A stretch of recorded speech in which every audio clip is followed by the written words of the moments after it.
see if they're still standing, and we'll see if they still are, willing to debate and argue. But none of you are using logic, and none of you are using truth. I, however, am.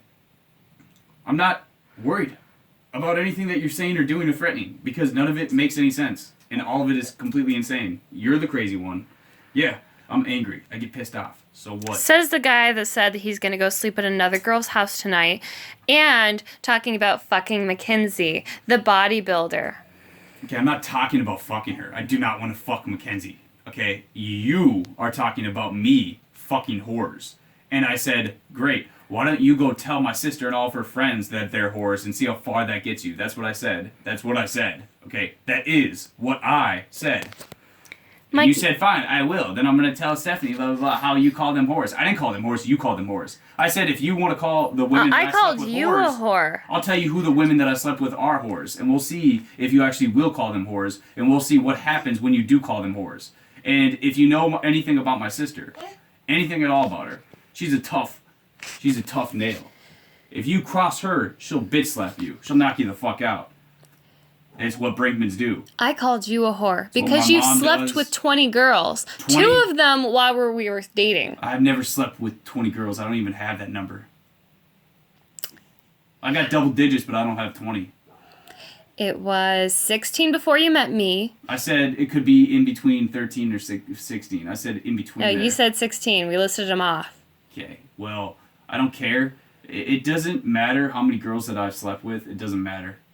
That's besides the point. It really doesn't matter. At the end of the day, it doesn't matter. Because any other guy that you find, that number is going to be probably triple digits, even higher. 20 girls?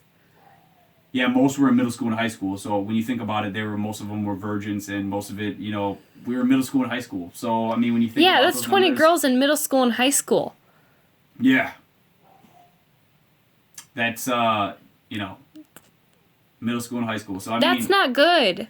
No wonder why I got an STD from you. Like, goddamn. I got an STD in my entire life. You gave me HPV, Mike. Do you think that just happens? Do you think that STD just comes from nowhere? Well, I talked to my sister and I talked to my mom, and they said that most they women both get it. had it, yes, because they had sex with other people and they got it from them. So I'm not sure. I mean, I tried to look into it the best I could, and as far as I'm concerned, upon my days and hours and weeks and even months of research with it, they come to the conclusion that you can simply get it if somebody touches their junk or whatever, itches or scratches their junk, and then touches your arm. It can be spread that easily. It can also be spread from toilet seat to toilet seat. I'm not saying that those are my excuses, those are my justifications, but all I know, and all I do know, is that it can even be spread by kissing. If somebody has it of the mouth and in the throat, it can be spread by kissing. This is a very fragile, a very contagious virus, and there are hundreds and hundreds upon hundreds of them. There is at least 160. Yeah, you just happen to give me the strand that gives me cancer. Great.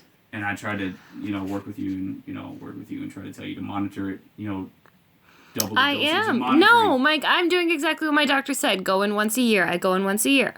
Okay. Well, obviously from your history of doctors, you have had poor, What do you mean? My you have hated gynecologist? most of the doctors that you've been with. You have said that they have treated you like shit and treated you like an idiot, which I can see why. That was Zoe's one doctor who I didn't like. Okay, yeah, why didn't you like her?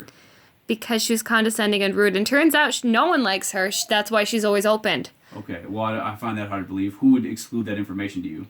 What do you mean exclude what information from me? Who told you that nobody likes her and that's why she's always open? Anytime I call to make an appointment, they're like, well, we have this doctor open. I'm like, no, I don't like that doctor. That automatically means that nobody likes her. She's always open, always. But does that automatically mean that that's because nobody likes her? Yeah. No. Because, Zoe's current doctor, her primary doctor, she's booked months in advance. Okay, well, if she got so many bad reviews and customer complaints, they would resign her and have her, No, they wouldn't because she's a doctor. Oh, they wouldn't? No, they wouldn't. Well, I think that the doctor can tell, a decent mom and a bad mom. She probably is a mom herself. Oh, really? Because all the other doctors say